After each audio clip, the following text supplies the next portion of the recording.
in this document, which is John Hembrow and Ray John Group. I'm responding to the Ray John Group with Christian Conciliation. This is it here that you're all aware of already. I'm going to go to one part just now today and flick through it. Oh, here's about my girls. When this all went, we got left with nothing. Ray John did not pay any of me or anyone. And what really happened then is it forced me and my daughters to be on the street. My project was held up. It was actually in their hands. It took 3 years to get my project back. So I was frozen and I couldn't earn any money and I couldn't go forward and I couldn't go backwards, and he did this purposely. There's just a little bit in here that talks about my girls.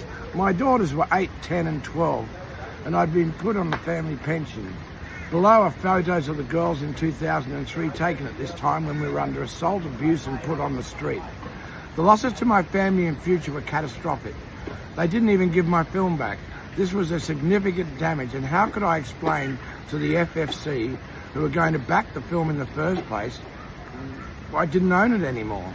Also, I had talked up John Hembrow, my big brother, to everyone here and everyone across the country and overseas in the film industry. I had to now go back to them and tell them what he had done. I was overwhelmed with shame. How could I tell these people that someone had done this to us all, let alone that person being my brother? There's some photos of my girls. I was living with them on my own at the time when this all happened.